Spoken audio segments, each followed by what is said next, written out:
출산 전후 휴가, 생리 휴가, 가족 돌봄 휴가, 난임 치료 휴가, 배우자 출산 휴가, 육아휴직, 가족 돌봄 휴직, 임신기 근로시간 단축, 육아기 근로시간 단축, 가족 돌봄 등을 위한 근로시간 단축, 임신기 근로시간 변경. 어떠신가요, 여러분? 우리나라 법률에 이렇게나 많은 모성보호에 관한 제도가 있다는 것을 알고 계셨나요? 이렇게 많고 복잡하니까 어설프게 알고는 있더라도 제대로 숙지하기 어려웠던 분들 많으시죠? 오늘은 그분들을 위해 이렇게 많은 제도들을 종류별로 정리해 보려고 합니다.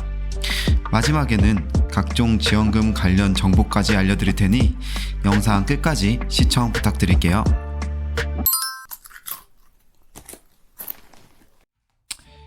앞서 말했듯이 출산 전후 휴가, 육아휴직, 배우자 출산 휴가 등등 현재 모성보호와 관련된 제도는 정말 많습니다. 이 중 어떤 제도는 근로기준법에 규정되어 있고 또 어떤 제도는 남녀고용평등과 일가정 양립 지원에 관한 법률에 규정되어 있어서 숙지하기가 굉장히 까다롭습니다. 이렇게 많은 제도들을 한 번에 모아보면 크게 4가지로 나눌 수 있습니다. 바로 휴가, 휴직, 근로시간 단축, 근로시간 변경이죠. 생리휴가와 임시근로자와 관련한 휴가 등은 근로기준법에 규정되어 있고 그 밖에 육아휴직 등은 남녀고용평등법에 규정되어 있습니다. 휴가부터 근로시간 변경까지 하나씩 비교하면서 같이 살펴보시죠. 우선 휴가 먼저 살펴볼게요. 모성보호 관련 휴가에는 출산 전후 휴가, 생리휴가, 배우자 출산 휴가, 난임치료 휴가, 가족 돌봄 휴가가 있습니다. 휴가만 해도 정말 많죠? 이 중 출산 휴가와 생리 휴가는 근로기준법에 규정되어 있고 나머지 배우자 출산 휴가, 난임 치료 휴가, 가족 돌봄 휴가는 남녀고용평등법에 규정되어 있습니다. 일수를 살펴보면 출산 전후 휴가는 90일, 생리 휴가는 월 1일 사용할 수 있습니다. 배우자가 출산을 하면 10일간 휴가를 사용할 수 있고 난임 치료 휴가는 연간 3일, 가족 돌봄 휴가는 연간 10일간 사용할 수 있습니다. 출산 전후 휴가는 최초 60일간은 회사에서 급여를 주어야 합니다. 배우자 출산 휴가는 전부 유급이고요. 난임 치료 휴가는 최초 1일만 유급입니다. 생리 휴가와 가족 돌봄 휴가는 모두 무급입니다. 출산 전후 휴가는 출산 후에 반드시 45일 이상이 주어져야 합니다. 출산 전후 휴가의 사용 형태는 LCR 디저트 첫 시간에서 자세히 다뤘으니 이 영상에서 확인해 주시고요. 배우자 출산 휴가는 딱 한 번 나누어 사용할 수 있고 가족 돌봄 휴가 같은 경우에는 일 단위로 나누어 사용할 수 있습니다. 다음은 휴직입니다. 휴직에는 육아휴직과 가족 돌봄 휴직이 있습니다. 휴직은 모두 남녀고용평등법에서 규정하고 있는데요. 우선 육아휴직은 육아를 위한 휴직이겠죠. 최근 법 개정으로 자녀를 양육하는 근로자뿐만 아니라 임신 중인 근로자도 사용할 수 있게 되었습니다. 가족 돌봄 휴직은 말 그대로 가족을 돌보기 위한 휴직입니다. 휴직은 휴가에 비해 비교적 장기간 허용됩니다. 육아휴직의 경우에는 1년, 가족 돌봄 휴직의 경우에는 최장 90일이 주어집니다. 이렇게 긴 기간 동안 일을 하지 않는데 급여를 지급하기는 어렵겠죠. 그렇기 때문에 두 휴직 모두 원칙적으로 무급입니다.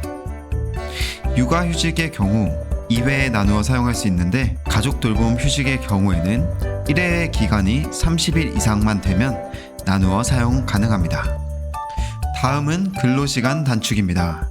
근로시간 단축에는 임신기 근로시간 단축, 육아기 근로시간 단축, 마지막으로 가족 돌봄 등을 위한 근로시간 단축이 있습니다. 먼저 임신기 근로시간 단축의 경우 임신 후 12주 이내 또는 36주 이후에 있는 여성 근로자가 사용할 수 있습니다. 그리고 육아기 근로시간 단축의 경우에는 8세 이하 또는 초등학교 2학년 이하의 자녀를 양육하려는 근로자가 사용할 수 있습니다. 육아휴직은 임신 중인 여성 근로자도 가능했는데 육아기 근로시간 단축은 임신 중인 여성 근로자는 가능하지 않다는 점 기억해 주세요. 가족 돌봄 근로시간 단축의 경우 보시는 바와 같이 4가지 경우에 사용이 가능합니다. 임신기 근로시간 단축의 경우 임금을 삭감해서는 안 된다는 규정이 존재합니다. 그런데 남녀고용평등법을 보면 이러한 규정이 존재하지 않죠. 따라서 육아기 근로시간 단축이나 가족돌봄 근로시간 단축은 결국 무급으로 볼 수 있습니다. 사용 형태의 경우 임신기 근로시간 단축은 1일 2시간의 근로시간 단축을 할 수 있고, 육아기와 가족돌봄 근로시간 단축의 경우 주당 15시간 이상 30시간 이하로 가능합니다. 마지막으로 임신기 근로시간 변경입니다.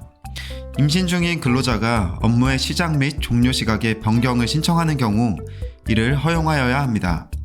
시업 시각과 종업 시간을 변경한다는 점에서 소정 근로시간 자체를 변경하는 임신기 근로시간 단축과는 차이가 있겠죠. 지금까지 이렇게나 다양한 휴가나 휴직 등을 살펴보았는데요. 우리가 받을 수 있는 지원금을 놓치면 안 되겠죠. 우선 출산 전후 휴가의 경우 최초 60일이 유급이라고 말씀드렸는데요. 우선 지원 대상 기업의 경우에는 정부가 최초 60일도 월 최대 210만원까지 휴가급여를 지원합니다. 대규모 기업에 다니는 근로자의 경우에도 마지막 30일은 정부에서 최대 210만원까지 지원받을 수 있으니 놓치지 마세요. 다음은 배우자 출산 휴가 급여입니다. 여기서 질문 하나 드릴게요. 배우자 출산 휴가 총 며칠이 나온다고 했죠? 네, 10일입니다. 그리고 유급 휴가였죠? 이 중에 최초 5일분의 통상임금을 우선 지원 대상 기업에게는 지원을 해줍니다. 최초 5일은 정부에서 40만 1,910원까지 지원을 해주고요. 나머지 5일분은 사업주가 지급을 해주어야겠죠. 육아휴직의 경우 고용센터에서 최대 1년간 급여를 지원합니다. 육아휴직을 한 경우에는 월 통상임금의 80%를 지원받을 수 있습니다. 그리고 3+3 부모 육아휴직제라는 것이 있어요. 이거는 자녀 생후 12개월 이내에 부모가 동시에 또는 순차적으로 육아휴직을 사용하게 되면 첫 3개월에 대해서 부모 각각의 육아휴직 급여를 통상임금의 100% 전부 지급받는 제도입니다. 유아의 아버지 그리고 어머니 3개월씩 급여를 지급하는 것이니까 3+3이라는 이름이 붙여진 것 같네요. 육아기 근로시간 단축 급여도 지원받을 수 있습니다. 아까 임신기 근로시간 단축의 경우 임금 삭감 제한 규정이 있었고, 육아기 근로시간 단축의 경우 임금 삭감 제한 규정이 없다고 말씀드렸죠. 그러니까 육아기 근로시간 단축은 무급이다 라고 말씀을 드렸는데요. 그렇기 때문에 고용센터에서 이러한 지원을 하고 있습니다. 근로시간 단축에 따른 임금 감소의 일부를 단축 개시일 기준 통상임금으로 지원을 하고 있습니다. 구체적인 계산 방법은 앞에 보시는 화면을 참고해주세요. 네, 이렇게 모성보호 관련 휴가, 휴직, 근로시간 단축, 근로시간 변경, 그리고 지원금까지 한꺼번에 살펴보았는데요. 어떠신가요? 조금 정리가 되셨나요? 이 영상을 보시는 분들이 만약 근로자분들이라면 자신에게 주어진 권리를 잘 활용하셨으면 좋겠고요. 만약 인사 담당자 분들이라면 업무를 하시는데 조금이나마 도움이 되셨으면 좋겠습니다. 오늘의 영상은 여기까지입니다. 만약 유익하셨다면 좋아요와 구독 부탁드리겠습니다. 다음에 더 유익한 영상으로 찾아뵙겠습니다. 시청해주셔서 감사합니다. 안녕히 계세요.